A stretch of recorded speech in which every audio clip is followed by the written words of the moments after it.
session, which is on financial linkages. I will invite Mr. Naresh Babu. Naresh Babu Kunche, he is a software engineer turned development professional with more than 11 years of experience in public health and livelihoods. He is a Prime Minister's Rural Development Fellow with a half-decadal stint in Chhattisgarh, and currently he is working at Rangde, which is a peer-to-peer lending platform, as a senior manager in Assam, supporting farmer-producer organizations.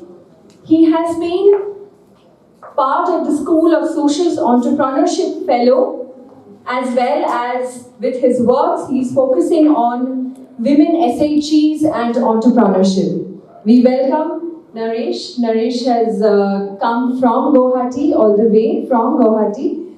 He will be speaking about the role of Rangde, how Rangde can support primarily. He will be talking about financial linkages. So over to you, Naresh. Very good morning, all of you. Before even getting into the financial aspect, because we are talking about empowerment, right? To understand, or my perspective of empowerment is for women is to have two things. One is ownership, and another is power. Power could be anything, financial power or political power. Why I'm saying this is, it could be entrepreneurship is a one way where you can actually progress as a woman in a society. But empowerment is much bigger than what entrepreneurship power is. So within that context, I will take you through what Rangde does and financial linkages as such. So yeah. So the first slide you might have seen already that it's talking about financial inclusion. Can you go first slide first? So financial inclusion is what we are talking here, in the sense that if you understand that, very in the sense, around 3 years back, we have this Jan Dhan Yojana where, accounts are created, bank accounts are created for first time, right? So basically people are excluded. So the financial inclusion happened there. The start is the creation of a bank account. Because once you have a bank account, savings happens, or you take a loan, or you can use online transactions. Basically, formal economy, you get into that. So the formal economy is what the financial linkages, how we are going to strengthen. I am also going to address that aspect. Next slide. So Rangde is a affordable credit impact agency, I would say, in that way. Not typical financial agency. See, typical financial agency talks about targets of how much crore has been disbursed or how much loan has been given, and we at Rangde talk about how many new first-time borrowers have affected or have joined Rangde. First-time borrowers are nothing but who has never taken any loan till now. Why this person has to take a credit? I'll take you the next slide and further slides. But here I'll talk about access and affordability. Accessibility, I am coming from the perspective of rural areas, because that is where the exclusion actually happened, and I am sure that here whoever is there, largely everyone has a bank account and all. But in rural areas, even if someone has a bank account, they have to travel at least 10 to 15 kilometers to access the bank branch. Forget about ATM. ATM is not a scenario even now. There are micro ATMs which are coming, but I am not sure how good it is the scenario. So even when they go to the bank, how in a typical public bank how it works. So they keep you waiting, they will form a line and you give some form. Even to open an account, it is a very tedious thing. And it is not sure that that day you'll actually open the account, because you might have missed some document as well. That is how things happen at the financial or rural level. So that is one perspective. That is the accessibility I'm talking is not just having an account, but able to withdraw that money. The money that is created into that bank account. The woman should be able to withdraw that money and use and pay back, right? Then only it is accessibility. That is one thing. Another thing is affordability aspect. Affordability is, I'm sure you are already aware of microfinance institutions. You are aware, right? In the sense that they charge around 60% interest rate.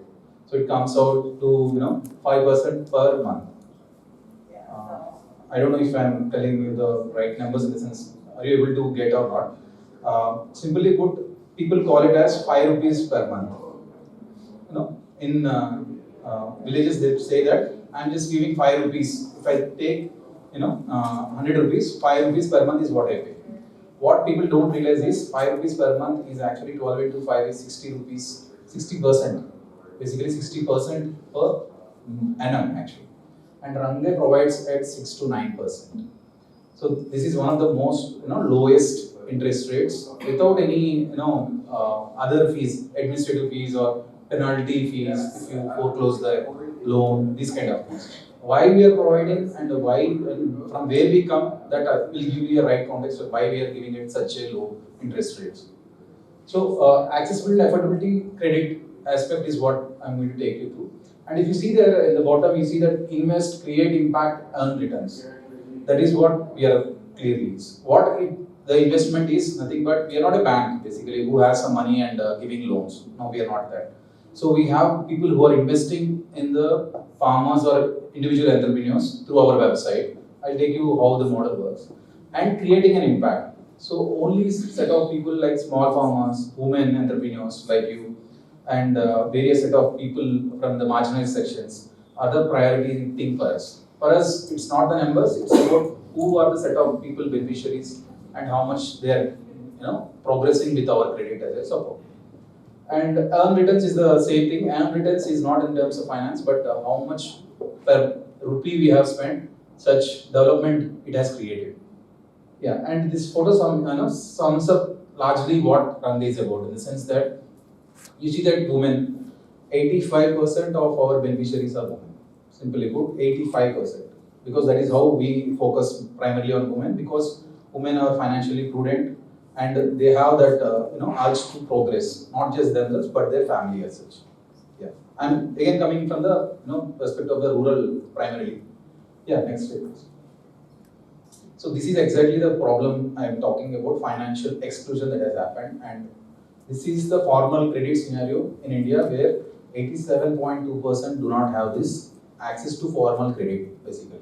So we are trying to address this aspect as a core aspect where we are concentrating on. Yeah, next. Yeah, next.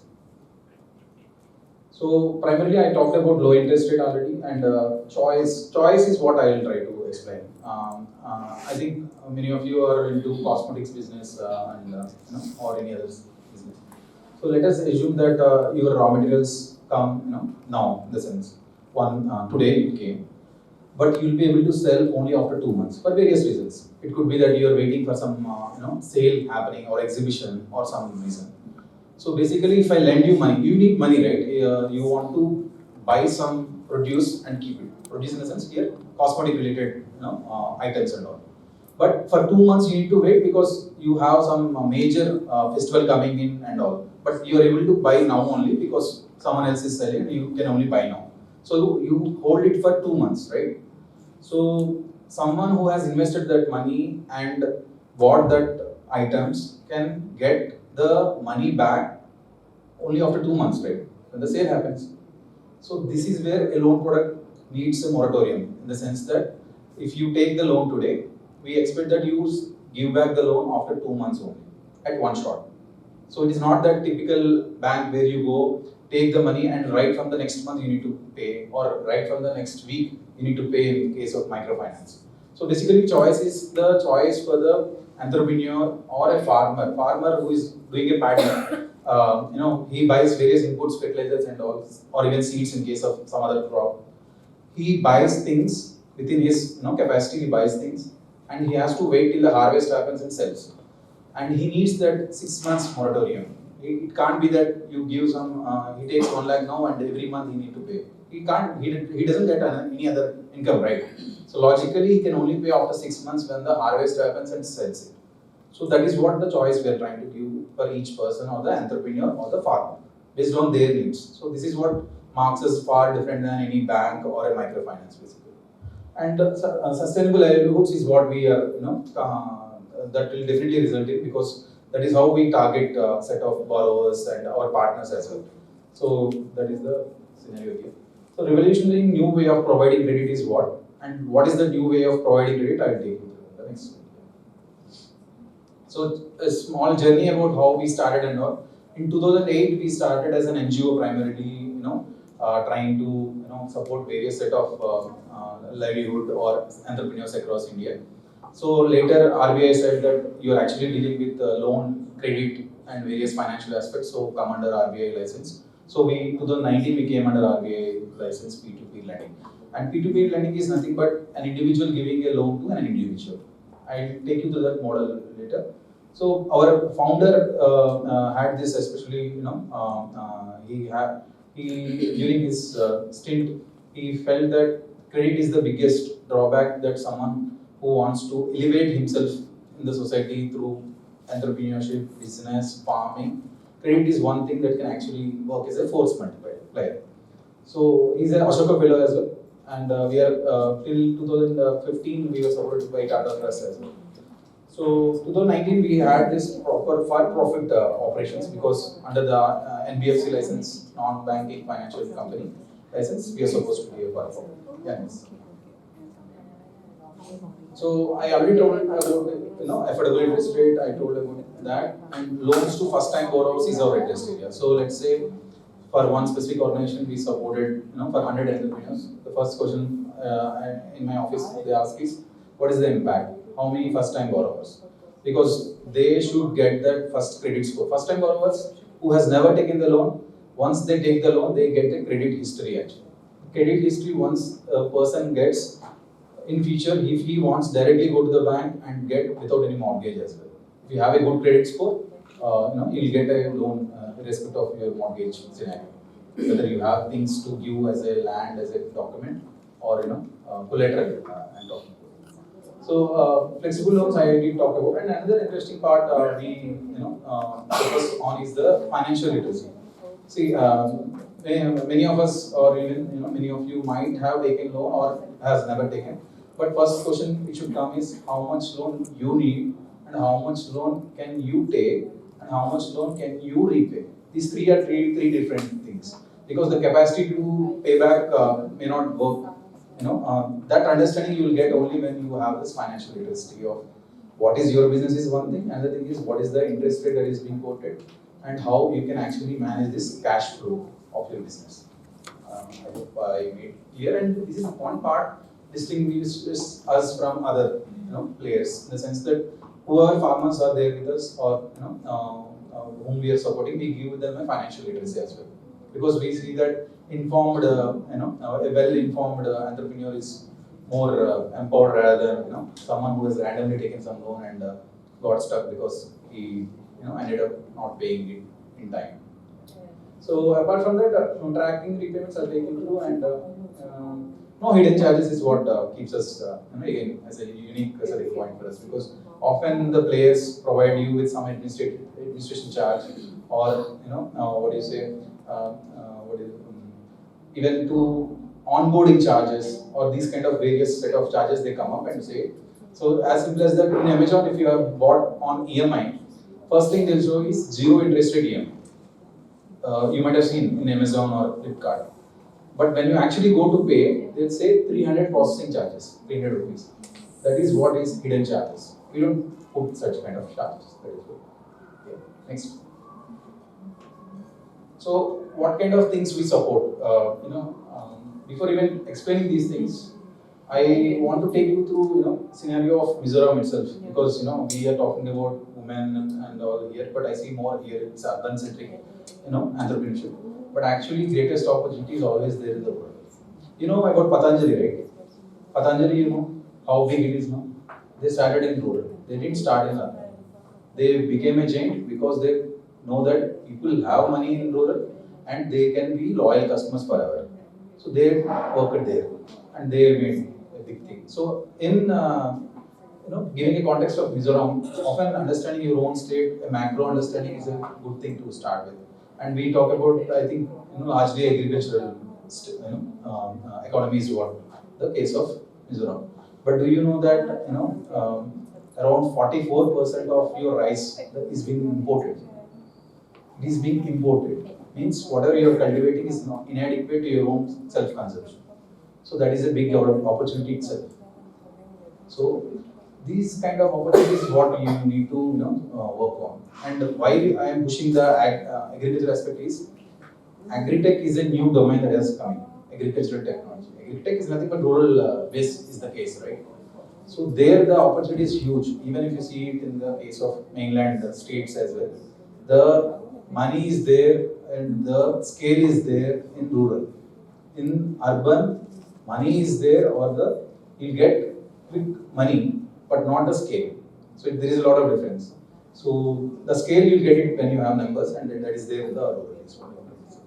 So, and apart from that, I mean, I was just going through Mizoram related thing, and you're a global exporter of anthurium and roses, it seems. So that's quite interesting. I mean, if you have not worked or if you see a potential, so basically it is already connected to the exporter. So you already have connections. I am also aware that you have expatriates in UK, Canada primarily, right? So you should use those kind of links as well to have this kind of ideas and how you can actually reach those markets. So primarily. So that is what I'll take you through more on the and one important stats of your own state is 95% of your people are tribals, right? Am I right? It means that you already have a forest produce as a way of living. Forest produce where you go and collect is one thing. So how you can base that as a business scenario is another thing you may give a thought. Why I'm saying this, that is huge economy that is not visible generally because it is often ignored or not collected or not has reached the right set of price for them. So these are the aspects I just want to give for Mizoram what is the case and all. So here if you see we are going to support for various entrepreneurs and all that we obviously evident because I can't come here. Apart from that we also support for loans for machinery related things for collectives in the sense that self-help group is coming up or a farmer producer company is there. For them we will support for the machinery they need and tractor or various CHCs, custom hiring centers, set of machinery they give for processing the produce. Apart from that, you see that there is a temperature symbol. Basically, we also give loans for storage thing. Let's say there is, not let's say. In fact, we are a big major player in the horticulture and fruits and even flowers. Storage is a primary thing if you want to export and all. So that is also where we can actually support you. And we also support at the irrigational aspects. So if a farmer or SAG is interested in taking support for irrigation, some part of it will come from the government and some part of it has to be bridged by themselves. So that can also be provided. And then the solar dryers is the scenario now. Even for especially the fruits and all, you dry it and that's how you sell it, dried fruits. So that is another thing where we can actually support. And harvest is a big thing. I don't know how you are aware of harvesting. Any FPC just with 100 farmers also, any collective with just 100 farmers, if they are planning a harvest, they need at least 20 lakhs for their own produce to collect from their own farmers. At least 20 lakhs. And we also give short-term lending 1 month or even 50 days because you collect it and sell it in the market or if you ship it to some other place, you need that time, right? We also support. Why I am stressing on the aspect of collectives is, see, Mizos itself is a collective community, right? It's not that, unlike other mainland states, I see that Mizoram is primarily a collective of community-centric state, I would say. So you should use those advantages, or even at council areas is also a case for you to work on such kind of scale. And finally, drone-related things. I don't know if it is the case here in Assam. We are aware that one FPC has started, using drone for their, pesticides, fertilizers, mapping.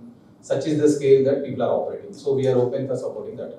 So finally, to summarize, collectives is what we are very much interested in is one thing. Apart from the individual entrepreneurs you are, and why I am stressing on the aspect of collectives is that individually you may do various things, but one of the speaker has emphasized on the aspect that we are not, Mizoram is not so very good in terms of doing business, ease of doing business, right? And apart from that, you don't have much funding, venture capitalist funding. So you have only one major funder, that is government funding.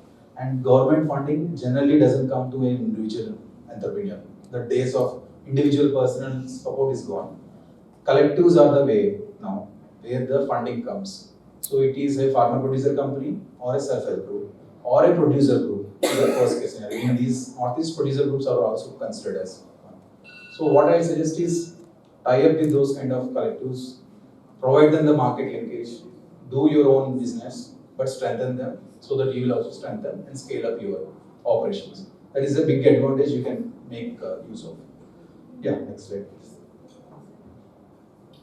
So this is the primary operating model how we actually do. I just talked about an individual lending to another individual. So who are these investors I'm talking about? Investors can be you, me, or any person in Hyderabad or Bangalore or any other place who comes to Rangde's website where entrepreneurs or farmers profiles are there and they choose to support that specific farmer or a entrepreneur because they believe that it's not money that it needs to be donated, but it is the money that as a entrepreneur or a farmer you need as a support time being so that you can progress leaps and bounds.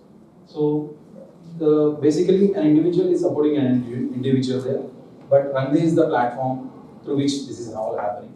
And we primarily believe that individuals, the pace of progress for an individual is limited. Because if, let us say I'm sitting at home and I'm not interacting with anyone and working on my own farm and all. Then first thing I will be cut off is about good practices of farming. Another thing is scientific farming, I will not have. Financial understanding, no. Collective, no. I will never be able to scale up. I just do my own farming as such. So we always believe that it is the institutions that set the ball rolling for a set of entrepreneurs and farmers.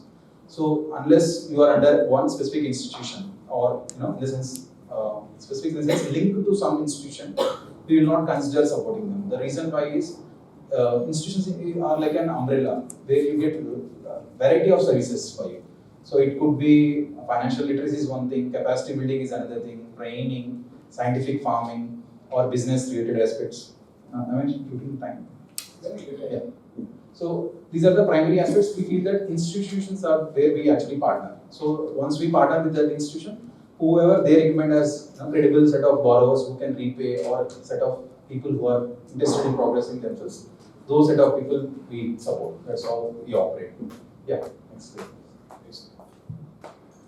So I'll not go much in detail, but whatever I've just talked and compared with other banks and microfinance, this is what it sums up. But one thing I will say is that we provided free, interest-free loans, literally interest-free loans during Corona time. Because our investors also understand that it was a very tough time for the farmers and entrepreneurs that time. So we provided loans interest-free as well during the Corona time, is one thing. And in Nagaland recently in Kohima, there was a fire, market fire, if you are aware. There, I think she is nodding her head. So there we actually supported the women with free interest-free loans because we understood the gravity of the thing. And our partner there is Entrepreneurship Associates. If you're aware, it's a big organization having a stake in entrepreneurship as a whole state. Next. So to simplify how we operate at giving disbursal loans, so we don't have that typical chair and a desk and you come and take the interview. So we give that leverage to the institutions itself, where they will take basic details like Aadhaar card and PAN card details from an individual like you, and take it from in a snap. They'll take a snapshot and you sign, and they do it everything on the mobile app itself. Nothing else. Nothing called as a paper is required. Including for an agreement, we don't need any kind of a paper. We do it everything online. So that's how we operate. We do e-Aadhaar signatures and these things when it's a partner, and when it is the borrower, you immediately sign a affidavit saying that basically you will pay back. That's it. So we are not asking you any collateral also, in the sense that you have this land documents, then give it to us as a collateral of mortgage. We don't ask that because we see that the first thing for any small farmer and entrepreneur is to concentrate on their business, not on per credit. If he keeps running here and there from pillar to post, half of the time is gone in getting the credit itself. The focus on business is lost. Okay. Next. So once we take the details, we put it on the website. That's a different thing. So let us say it's an FPC or an institution whom we supported for 100 borrowers. So 100 borrowers, when is the repayment, when is this loan product, what kind of a detail, when they do the repayment and all. This becomes a difficult thing to manage. So we came up with this MIS portal as well, where the institution will be able to track borrowers who is having the repayments, and they can do the repayment. A borrower who has taken a loan can do their repayment by phone pay. In phone pay through a virtual account, you can right away do. There's nothing that you need to go to your bank.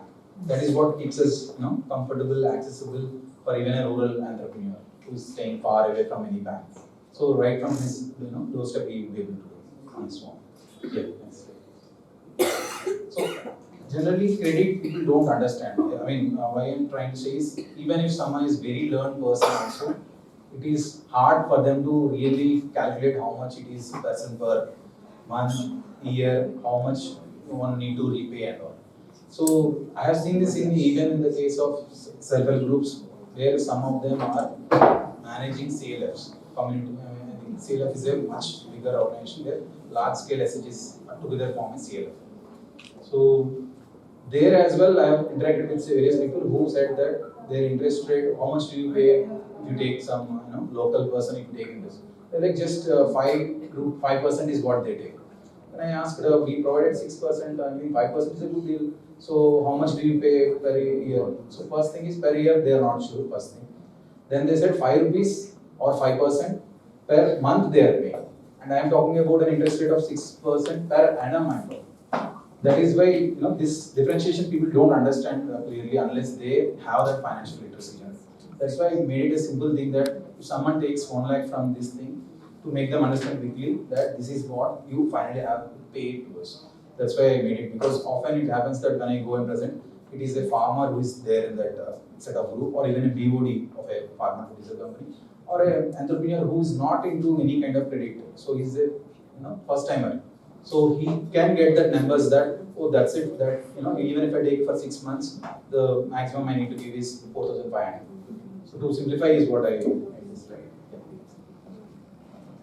So we provide support for entrepreneurs for various activities that you are already aware.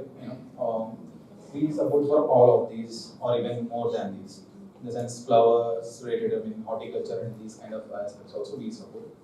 So I don't know if Piggery is a good, well-known thing here, in the sense, is it a good, has a good market? Great. So that is also what in Assam we are actually supporting this kind of Piggery. We are also supporting in Tripura. There is one CES.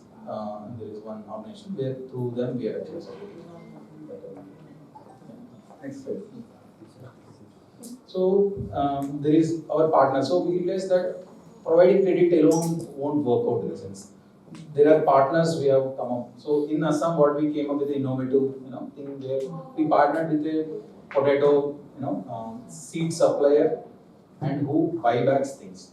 So why we actually partnered with one technical organization is that I might be supporting a set of 100 farmers, but the major thing he needs is, apart from credit, is knowledge about potato, growing seeds, having the right set of seeds. Biggest thing for any farmer is getting the right original seeds. They often don't get actually. They are always in doubt, even if they buy it from their shop nearby. They are not sure until the harvest is happening. That is this. So we partnered with such kind of organization, and we are working on processing variety of potato, where chips and all we have, right? Potato chips and all, like PepsiCo and these type of things. So these are the suppliers. So we encourage farmers to come to commercial type of potato farming. That's how we are doing in Assam in a very big way. We are also seeing how Mizoram and Tripura can be a next stage of operations. So we provide services for this potato, simply inputs from seed to inputs, then harvest, technical aspect, and harvest and to keep it in a storage, cold storage for 6 months. All these things we provide support. And our partner organization will have a field person who comes and trains and handholds the set of farmers. So typically that is the arrangement we have with them. These are a set of things we provide: potato grader, quality testing things, soil testing is another thing we make sure things happen. So these are the broad set of partners, major partners across India. We are actually, largely present in every state except for a couple of states in Northeast. So primarily, Entrepreneurs Associates, if you're aware of Nagaland, you will catch it. Rest of the things, Transform Rural India and all, you might be already knowing if at all you are into slightly rural development as such. So in Assam, we have SESTA as one of our partners. So, Seven Sisters. Okay. So I was giving 1 minute. I think I'm trying to find it up. Okay. So these are the aspects where our impact partners are. Basically, if you see them, there is one common thing among them is that they have invested their time in community building. All these organizations, minimum 5 to 10 years. This is the case. We partner with those kind of organizations because we see that those can impact on a different scale. Next. So this is the Assam districts we covered. I'm just hoping that someday I'll come up and show you what are the districts we covered in Mizoram. Okay. Next. So we are also working on farmer producer companies. So if you are not aware or have never heard about FPCs in Mizoram, there are 60 farmer producer companies in Mizoram. 22,000 farmers are already there under them, and they are covering around 20,000 hectares. So you see that going forward, it's the farmer producer companies like the SHG happened earlier, self-help groups happened earlier. Now the trend is that farmer producer companies. Government is not interested in giving for individuals. So the time is over. So this is how you may engage with farmer producer companies. And we have started just 9 months it's been, and we are seeing planning to scale it up. One crore is already been disbursed. This month alone we'll be disbursing 2 crore another period because this is a potato season, right? So we are going to do it last. So that's it. These are our social investors. These are the set of people who actually drive us in the sense that that is their money that we are actually giving to you. So these are influential people. You might recognize some of them as well. So that's it. This is my contact number in case, or you can mail me anything, and that's fine. If you have any questions, I'm primarily interested in the questions. If any. Yes, so I have a question before any one of you want to ask. So let's say you spoke about the credit score, right? So if there are first generation or first time entrepreneur who is coming to take loans, will it help them build their CIBIL score? Yes, absolutely. That is what first time borrowers are nothing but who has never taken any loan. So they don't have any credit score. Generally, if you go to microfinance institutions, they will avoid giving to a new person because they see that you don't have any history of taking credit, right? So they are not sure about your loan taking and repaying behavior. But we provide because you are actually the set of people who need to come into the financial inclusion. So we provide that support to the first time borrowers. So how does CIBIL score help? Let's say micro or an nano enterprise. How would that help these? So let's say I don't know whether any one of them, or if they want to find out their CIBIL score, what should they do? Generally, it is available on PhonePe itself. There is an option where you can actually go to the credit score. There is one option in even Google Pay also. If you type click that, it will go, and I don't think they will even cut some money or transactional cost. No, it's free actually for once it is free. So it should not be an issue. You can check your credit score. But I think if you have never taken any loan, there is no credit score for you. So it will come as you don't have a credit score. But you have taken and you want to know your credit score, it will show as 600 or 500 based on how would you repay it in time or not. What about if they have used credit cards? That is what exactly. So loan can be through credit cards as well if they have this repayment history. Once you have the repayment history, you have a credit score coming up. So generally highest credit score is 700 also, based on which kind of a credit score rating you are talking about. And the worst rating is 300 or 400. They are generally those kind of borrowers are rejected. So if like you're talking about a company or a micro entrepreneurship or company as a micro entrepreneur you registered, if you go to a bank or any kind of thing, because companies don't have this kind of credit score, first thing they'll ask is your credit score. They will see based on that. Forget about business plan or audited business plan as it is required by the banks and all. Before that, first your credit score is what generally ask for or check themselves. So your Aadhaar card, once they take the Aadhaar card, they'll find out your credit score. That's how they'll from there. my second and last question is, so listen, do you expect or do you require these people who are coming to you as borrowers? Do they have to be, let's say, if they're a proprietary company, if they're public private limited?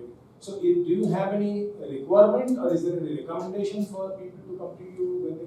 Yes, yes. So primarily, like I said, we work with institutions. So it could be an NGO or a for-profit agency as well, but has invested in the communities. So once we have partnership with that, like we have with Contact Base or Bangladesh, if they recommend that these are the set of entrepreneurs we see that having potential and have this responsible behavior of repayment, or at least they believe that they will pay back in time and all, because they are very aspirational and laborious to reach their ultimate goals and all. And definitely we support. So we go through what our partner believes in, because we know that partner is actually handholding the entrepreneurs with them.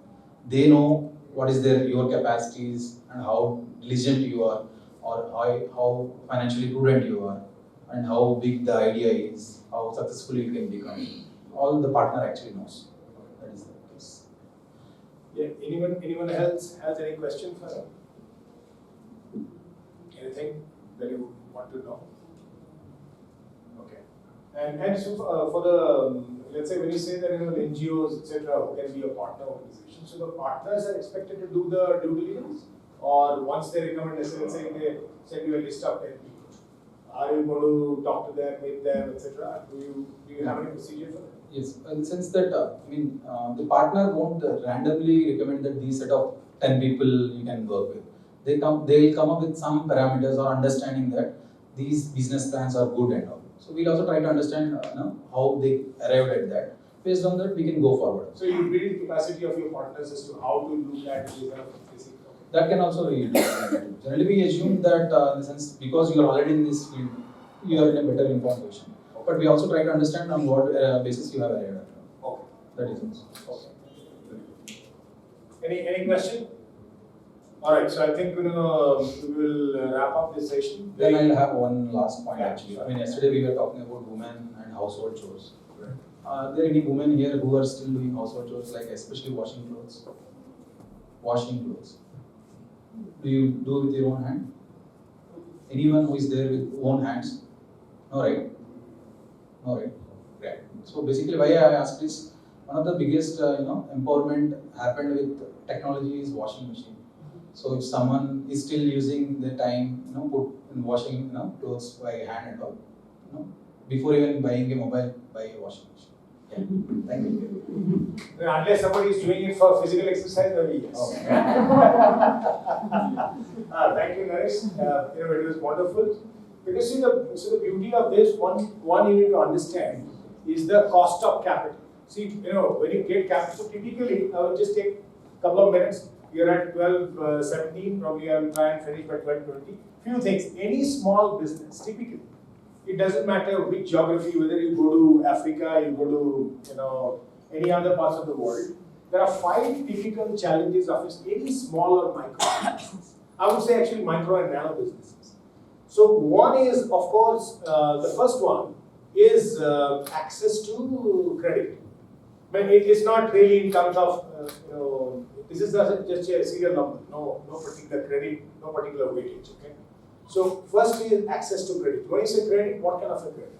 Appropriate credit. Now, what is appropriate credit? Let's say I need 200,000. So let's say 2 lakhs within 15 days. But I as a financer, you as a financer, you give me, you say that okay, we'll give you 2 lakhs, but we'll give you first 20,000, then another 40,000, then another whatever, then another 40,000. Will it work? Right? It will not work. Because I have a plan that I need within 2 weeks or 3 weeks, I need 2 lakhs. You are giving me a very sequence spread. You are delaying it and you are also breaking the amount. So it will not work. So that's not appropriate. Though I have access to credit, but it is not appropriate. You see what I mean? And then the other thing what Naresh spoke about is 60%. So if I need 2 lakhs, I have because end of the day, my profitability on a particular product is fixed, let's say 5%, 10%, whatever. If I take loan which is very expensive, then I'm dead. my profitability is gone because end of the day from my profit I'm going to pay back, right? That's what it is. So I'm there. So that is the reason appropriate credit is very important. Then appropriate access to appropriate market. What kind of market are you going? Is it the local market? Is it market which is very far off, then your transportation cost, your packaging cost, etc., goes up, right? And then third is access to appropriate technology. Now, probably what you need is a let's say a 407 truck, but I am giving you a Mercedes Benz truck. So is it good?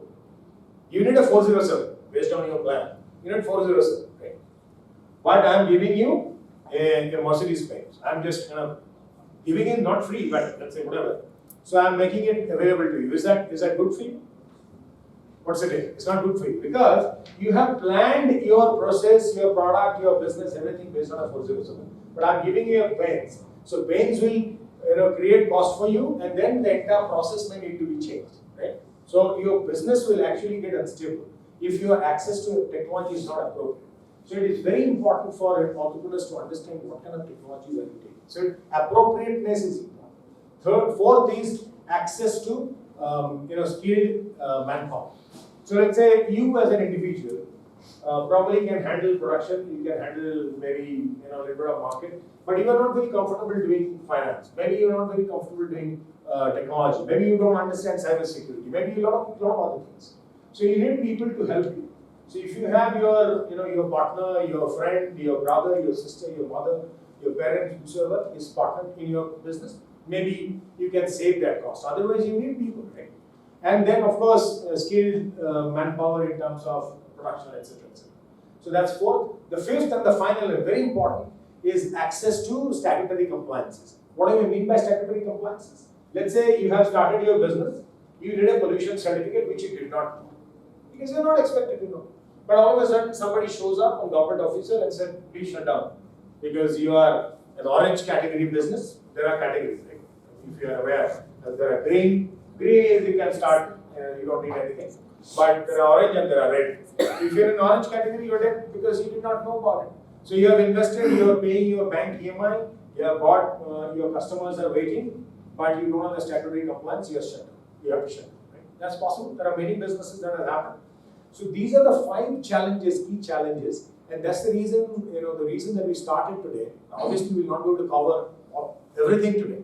But one of the key areas is access to appropriate credit. So you heard him, probably some of it made sense to you, some of it was probably new to you. But we are hoping that as we go through today's proceedings, you will probably have a little more of understanding and appreciation of all that is happening. So with that, I hand over to Marina to go to the next step. Yes, please. Tuna Answeizong so ang kan zone te o mem te. So Answei ram te boksia. So tilman no te kan nei so anin social ya lo tur o. Hey, you can use it. I do have one question actually. So you're supporting only like how would I say to private entrepreneurship or those who have a linkage with communities? No, we actually support private entrepreneurs as well. Primarily, what we are seeing is what the partner organization is actually interested in. So any partner organization which we partner with, if they see that private entrepreneurship has also whether it is as an individual livelihood it is working, that is also fine for us. So we don't actually check the case by case aspect of our partner, but we only check our partner as such. So partner, if they are interested that these are the set of people we want to support, we are actually. That's all. You understood it? Yeah, because I thought he will give support to the community-based and stuff. So let's say if you spoke about in the morning, there was one organization, very active organization, YMA. Yes. Young Mizoram Association. So let's say if they are your partner, and they in turn identify 15, 20, 30 people.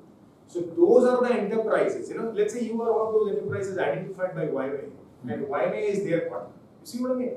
So they would go by the recommendation of YMA And YMA in turn probably would identify you, Suzanne, or anybody else in this room. And then they will be able to get access to those loans. Okay, does that make sense? Yeah, right. 저는 좀 없네. social media luôn. 저는 좀 없노. 저는 뭐. If there are no other questions, if it's all right to take a few moments, I would like to recognize Yes, yes, please. Pila Chasami. She's the assistant manager from Lenfi, Aizawl branch. So Pichai. Thank you. So thank you so much for taking your time to come and be with us during this program. Pichai is a very, very pivotal person for entrepreneurs here in Mizoram, for the startup scene, as well as folks who already have an established, organization but require additional funding. So exactly what Naresh was saying, that people shouldn't, access.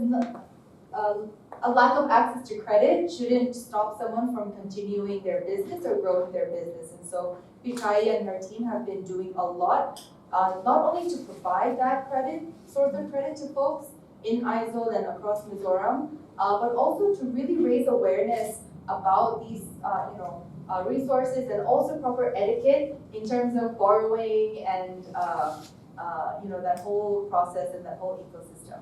I know in 2017 when we started Guidelon, a lot of people, bankers, a lot of their concern was that folks are borrowing money, but they're not returning, right? They're not, they don't realize that there's supposed to be a give back, right? That there is actually not just a one-way process, it's a continuous process. And so Pichai and her team have been doing a lot actually to raise awareness on this front. And I think we have also come great strides, as a result of their